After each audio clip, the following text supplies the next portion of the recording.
جیسے آپ نے کہا کہ سوشل میڈیا پر اور میڈیا پر بہت زیادہ سے باتیں کی جاتی ہیں، مردم شماری تو پہلے بھی ہو سکتی تھی. 16 مہینے کی حکومت کی ہے پی ڈی ایم نے، اس پہ تو پہلے بھی قانون سازی ہو سکتی تھی. بالکل اینڈ پہ آ کر یہ 4 مہینے اور 3 الیکشن لیٹ کرانے سے کیا حاصل کیا ہوگا؟ اس میں نفع نقصان ڈیلیبریٹلی ہوا ہے جی. یہ پرپز یہ پرپز تھا. انہوں نے جو ہے انہوں نے بیسیکلی جان بوجھ کر یہ تاخیر کی ہے. اب اس کی 2-3 وجوہات ہیں. کچھ سخت فیصلے بھی جو نگران حکومت آئی ہے اس کو کرنے ہوں گے. مجھے تو لگتا ہے کہ شاید جس طرح کے حالات جا رہے ہیں اور بین الاقوامی ریٹس ہیں اس ٹائم جو کروڈ آئل کے، تو وہ اس اعتبار سے، اور جیسے ہم نے اپنے سرکولر ڈیٹ کو کم کرنا ہے اور آئی ایم ایف کی جیکٹ کے اندر ہی آپ کو کام کرنا ہوگا، تو یہ تمام چیزوں کو اگر کیلکولیٹ کیا جائے تو مجھے تو تقریباً 50 روپے پر لیٹر جو ہے پیٹرول اور ڈیزل بڑھتا ہوا دکھائی دے رہا ہے. اور یہ ہوگا، یہ اتنا تقریباً ان کو اضافہ کرنا پڑے گا، کیونکہ جو آپ کا اس وقت امتحان ہے وہ امتحان ڈیفالٹ کا خطرہ ٹلنے کے بعد ختم نہیں ہوا، بلکہ آپ کی کوئی ری پیمنٹس بھی آپ نے کرنی ہے. بہت سی ایسے مسائل ہیں، آپ کو آئی ایم ایف کو ڈسپلن کے اندر آنا ہی ہوگا. اس کے علاوہ کوئی آپشن نہیں ہے آپ کے پاس. ہاں یہ ہو جائے کہ آپ کے پاس 30-40 ارب ڈالر کہیں سے آ جائے تو پھر آپ جو ہے عوام کو ریلیف دے سکتے ہیں. ابھی دیکھتے ہیں کہ کوئی کوشن نکالتے ہیں کہ 2 لوگ نگران حکومت میں آئے ہیں جو فائنانس ریلیٹڈ ہیں. ایک تو جو منسٹر صاحبہ آئی ہیں جو شمشاد صاحبہ ہیں، اور دوسرے وقار صاحب. تو آپ دیکھیں گے ایس اے پی ایم آئے ہیں، تو آپ دیکھیں گے یہ کیا کرتے ہیں، کوئی چیز کرتے ہیں یا ڈے ٹو ڈے افیئرز ہی خالی چلائیں گے. اور جسے ہم پنجابی میں کہتے ہیں ڈنگ ٹپاؤ پروگرام ہوگا. بالکل ٹھیک ہے. اس میں مین پرپز جو آپ بتا رہے ہیں کہ کچھ سخت فیصلے کرنے تھے، اس لیے حکومت کو درمیان میں 2-4 مہینے کا اضافہ دیا گیا. چلے ٹھیک ہے، لیکن پاکستان پیپلز پارٹی جو ہے وہ اڑ گئی ہے کہ نہیں وقت پر انتخابات ہونے چاہیے، اور ہو سکتا ہے اگلے لمحے پر اگلے فیز میں وہ پاکستان تحریک انصاف کے ساتھ مل کر سپریم کورٹ میں اس قسم کا نہیں کوئی. نہیں، انتخابی بیان ہے، کبھی انتخابی بیانیہ ان کا کبھی بھی نہیں ملیں گے. میں آپ کو بتاؤں کہ ابھی obvious بات ہے، اسمبلی تحلیل ہو چکی ہے، حکومت ختم ہو چکی ہے. اب انہوں نے اپنی اپنی سیاست کرنی ہے، الیکشن میں ایک دوسرے کے مد مقابل الیکشن لڑنا ہے. تو کوئی نہ کوئی بیانیہ تو بنانا ہے نا جی. پیپلز پارٹی نے وہ مسلم لیگ نون کے منشور پر پیپلز پارٹی نے الیکشن تو نہیں لڑنا، نہ مسلم لیگ نون نے پیپلز پارٹی کے منشور پر لڑنا ہے، نہ جے یو ایف نے جو ہے میں سے کسی سیاسی جماعت کے منشور پر لڑنا ہے، نہ ان جماعتوں نے جو ہے وہ جے یو ایف کے منشور پر لڑنا. تو اب یہ باتیں چھوٹی موٹی کڑاک پڑوک دیکھیے سنتے رہا کریں، تو زیادہ سیریس نہیں لینا ان باتوں کو. اچھا جی، اس میں مطلب کو پیپلز پارٹی سوائے سیاسی بیانیے کے علاوہ اس میں کچھ ہاں اور لینا دینا نہیں ہے، ہاں صرف ہاں، اپنے بالکل ووٹروں کو بالکل اپنے ووٹروں کو جی بالکل. سپورٹروں کو ٹی وی اینکرز کو اور ان کو بتانے کے لیے ایسی چاہنے ہو جن نون لیگ نہیں کرا رہی. بس چلنے دینا جی، ہم نے بھی اپنا منجن بیچنا ہے، ہم نے بھی باتیں کرنی ہیں. تو آپ سے سچی بات کر رہا ہوں میں، ایسا کوئی چکر نہیں ہے. راوی چین ہی بالکل. چین لکھ رہا ہے، راوی راوی چین ہی چین لکھ رہا ہے. راوی چین ہی چین لکھ رہا ہے. سر قاضی صاحب آ جائیں گے سپٹمبر پہ، تو قاضی صاحب آ کر الیکشنوں پہ تو کوئی نہیں کر سکتے آ کے جی الیکشن ٹائم پہ کروائیں 90 دن قانون کے مطابق. دیکھیں قاضی صاحب کے بارے میں ایک بات بتاتا ہوں آپ کو. انہوں نے اپنے قریبی دوست سے بات کی. اچھا وہ دوست میں نہیں ہوں، کوئی اور ہے. اپنے قریبی اچھا جی. دوست سے بات کی تو ان کو کہتے ہیں کہ لوگوں کی جتنی توقعات مجھ سے اس میں وابستہ ہیں تو مجھے تو ڈر لگ رہا ہے، مجھے خوف آ رہا ہے. تو جسٹس قاضی فائز عیسیٰ جو کہ نامزد chief justice supreme court of Pakistan ہے، انہوں نے ابھی سے جو ذمہ داری ان کے کندھوں پر آ رہی ہے اس کا بوجھ محسوس کرنا شروع کر دیا ہے. تو جو نامزد چیف جسٹس قاضی فائز عیسیٰ ہیں بحیثیت انسان ایک بہت اچھے انسان ہیں. ان کے حوالے سے بڑا غلط جو ہے نا وہ تاثر دیا گیا ہے کہ شاید وہ سمجھتے نہیں ہیں، حالات کو نہیں سمجھتے، یا وہ اپنی منمانی کرتے ہیں، یا وہ کسی کے ساتھ نہیں لائل، وہ اپنی سیلف پروجیکشن چاہتے ہیں. ایسی تمام باتیں جو ہیں ان سے متعلق وہ من گھڑت ہیں. He is a very simple man, he is very straightforward person. وہ مثال کے طور پر وہ مرد سے اس بات پر ہاتھ نہیں ملاتے، یعنی آپ سے ہاتھ نہیں ملائیں گے، وہ تکبر کی بات نہیں ہے.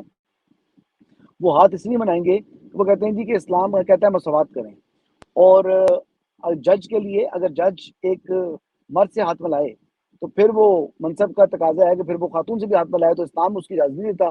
اس لیے وہ مرد سے بھی ہاتھ نہیں ملاتے، کہتے ہیں کہ میں نے برابری رکھنی ہے. تو میں ایک اگر مرد صحافی سے ہاتھ ملا رہا ہوں تو پھر مجھے خاتون اگر ہاتھ آگے کر دے تو مجھے اس سے بھی ہاتھ ملانا پڑ جائے گا، لہٰذا میں کسی سے نہیں ملاؤں گا. تو وہ اس طبیعت کے آدمی ہیں. Is a very different man, is a very different man. ان کے بارے میں آہستہ آہستہ لوگوں کو چیزیں پتہ لگیں گی. میں کچھ ان کی پرسنالٹی کو ابھی تک سمجھ سکا ہوں، کچھ حصے کو، کچھ تھوڑا سا ان کو سمجھ سکا ہوں، زیادہ نہیں سمجھ سکا. وہ آج بھی اکیلے ٹریول کرتے ہیں. پروٹوکول نہیں لیتے، اور مجھے نہیں لگتا کہ وہ چیف جسٹس پاکستان بننے کے بعد بھی وہ جو CJP 1 والی گاڑی ہے اور جو آگے پیچھے ہوٹروں والی زیادہ جو ہے نا نفری لے کر جو گھوم رہے ہوتے ہیں چیف جسٹس صاحبان اور رینجرز کو لے کے گھوم رہے ہوتے ہیں، ایسا مجھے بظاہر دکھائی نہیں دے رہا کہ وہ اس طرح کا کریں گے کچھ کام. کوئی ایڈونچر نہیں کریں گے انتخابات پر. پاکستان ایڈونچر کے بارے میں بات نہیں کر رہا میں خالی ان کی اپنی پرسنالٹی کے بارے میں بتایا. اب دیکھتے ہیں کہ کیا کیس ان کے سامنے آتا ہے، اس کیس کے اوپر ریکارڈ کیا موجود ہے، اویلیبل ریکارڈ کیا ہے. دیکھیں ججز نے فیصلہ کرنا ہوتا ہے، انصاف نہیں کرنا.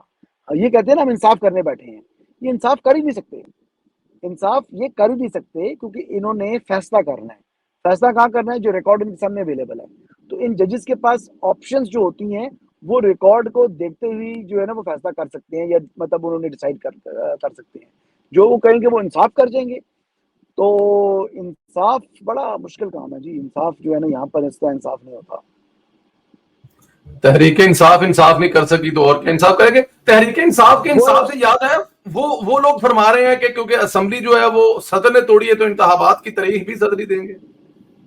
نہیں وہ تو آلریڈی امینڈمنٹ آ چکی ہے نا، وہ تو کچھ نہیں کر سکتے. وہ تو بس ایسے اپنا رونا رو رہے ہیں.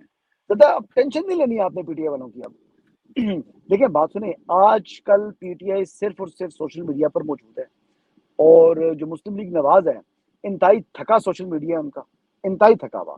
یعنی اگر سوشل میڈیا پر آج بھی بات کی جائے تو PTI فراری ہے، اور جو مسلم لیگ نون کا سوشل میڈیا ہے وہ میران ہے. یہ میری اپنی آبزرویشن ہے، آئی مے بی رانگ، لیکن سوشل میڈیا بہت ہی فارغ ہے. اس پر توجہ دینے کی ضرورت ہے. کچھ مطلب پہلے کے مقابلے میں 19-20 کا فرق پڑا ہو، کوئی بہتری آئی ہو تو آئی ہو.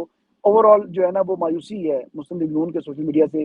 PTI نے کے مقابلے میں اگر کسی نے اب ایفرٹ کرنی شروع کی ہے، ریئل ایفرٹ، تو وہ ریئل ایفرٹ پیپلز پارٹی نے کی ہے. شرجیل نام میمن صاحب نے جو ہے وہ بڑا اچھے طریقے سے اپنے اس کو وہ لانچ کیا. انہوں نے ہر کینڈیڈیٹ کے ساتھ جو ہے نا وہ سوشل میڈیا کو ساتھ لگا دی ہے. ہر جو کینڈیڈیٹ کو جو افورڈ کر سکتا ہے اس کو بٹھایا، اس کو کہا کہ 3-4 بندوں کی ٹیم بنائے. اب انہوں نے پورا ایک نیٹ ورک بنانے کی طرف جا رہے ہیں. یہی نیٹ ورک جو ہے مسلم لیگ نون کو بھی چاہیے، اور یہی نیٹ ورک JUIF کو بھی چاہیے اور ANP کو بھی چاہیے. ٹھیک ہے، بات یہ ہے کہ آپ کو سیکھنا چاہیے. PTI کی طرح جھوٹا پروپیگنڈا نہیں، لیکن ان کا جو سوشل میڈیا ہے وہ بڑا منظم ہے، اور وہ بڑا افیکٹو ہے، اور وہ بڑا جاندار ہے. اس کا مطلب آپ اس کو مانیں نہ مانیں، حقیقت یہی ہے. اس میں کوئی شک نہیں ہے. ٹھیک کہہ رہے ہیں آپ. نگران وزیر اعظم کاکڑ صاحب آج انہوں نے کہا ہے کہ جناب 9 مئی کے جو ملزمان ہیں ان کا احتساب ہوگا. بڑی واضح پالیسی ہے. تو اس کا مطلب ہے کہ جو پچھلی پالیسی ہے 9 مئی پر وہی رہیں گی کاکڑ صاحب کے آنے سے، اس پر کوئی بدلاؤ نہیں ہے، بلکہ مزید کہا جا رہا ہے کہ سخت بھی ہو سکتی ہے. جی بالکل، یہ تو ان کی اسٹیٹ پوزیشن ہے. جب وہ پرائم منسٹر نہیں بنے تھے، یہ پرائم منسٹر لیگ کا نام بھی نہیں آیا تھا، تب بھی انہوں نے جو ہے نا آن ریکارڈ یہ باتیں بولی نہیں ہیں. ایونٹس کے سینٹ کے اندر وہ یہ بات کر چکے ہیں، اظہار کر چکے ہیں ان خیالات کا. تو obviously he is a human being, اور ہی از بیسکلی پرو پاکستان. تو انہوں نے یہی کرنا ہے. آپ بھی ہوتے ان کی جگہ، میں بھی ان کی جگہ ہوتا تو میں نے بھی یہی کرنا ہے. 9 مئی پاکستان کا 9/11 ہے، نہ میں بھولا ہوں اس کو، نہ آپ کو بھولنا چاہیے. اور میں امید کرتا ہوں کہ نہ ہی نواب الحق کاکڑ صاحب جو کہ نگران وزیر اعظم پاکستان ہیں ان کو بھولنا چاہیے. بات بڑی اوبیس ہے. جس نے ریاست پاکستان کے اوپر حملہ کیا، جن لوگوں نے، ان کو پکڑیں، ان کو سزائیں دیں. اب میں حفیظ اللہ نیازی صاحب کے ساتھ میری سمپتی ہے، کیونکہ اولاد کی تکلیف انسان کو بڑی چبھتی ہے. اور حفیظ اللہ نیازی صاحب کے جو صاحبزادے ہیں، ان کے جو ایکشنز تھے وہ میرے خیال سے جسٹیفائی نہیں کر سکتے. حفیظ صاحب تو آج بھی کمپوزڈ ہیں. ان کی جگہ اگر خدا نہ خواستہ میں ہوتا تو میں تو بھی بکھرا ہوا ہوتا. لیکن ایک ان کے لیے بھی امتحان آیا ہے. اب ان کے بیٹے کا معاملہ بھی ملٹری کورٹس میں جا رہا ہے، تو امتحان تو یقینی طور پر ہے. لیکن جو جرم کرے گا، ایک عاقل ہے، بالغ ہے، وکیل ہے، تو جب اس نے قانون کو ہاتھ میں لیا تو اس کے خلاف بھی اب کارروائی عمل میں لائی جا رہی ہے. تو ان کا معاملہ بھی ملٹری کورٹس میں ہی جائے گا. بالکل ٹھیک ہے. ایک بحث تھی کہ وزیر اعظم صاحب کے لیے مطلب کن کی رضامندی سے آ رہا ہے. تو کاکڑ صاحب کدھر سے آئے ہیں؟ اسٹیبلشمنٹ سے آئے ہیں؟ نواز صاحب طرف سے آئے ہیں؟ تمام کی صلاح مشورے سے آئے ہیں؟ اچانک کدھر سے نکل آئے سر؟ لیکن سب سے پہلے شہباز صاحب کو بتایا گیا ان کے بارے میں، پھر اچھا جی. نواز صاحب کو بھی کانفیڈنس میں لیا گیا، مریم نواز صاحبہ بھی کانفیڈنس میں تھی، آصف زرداری صاحب کو بھی اعتماد میں لیا ہوا تھا، آئی بلی مولانا فضل الرحمان صاحب کو بھی اس حوالے سے بتایا ہوا تھا. تو بہت سے لوگوں کے یہ علم میں یہ نام تھا، مطلب کہ یہ کنسیڈر ہو رہے ہیں. جلیل عباس جیلانی صاحب کا بھی نام تھا، وہ کنسیڈر ہو رہے تھے، اس کے علاوہ اسحاق ڈار صاحب بھی کنسیڈر ہو رہے تھے، اس لیے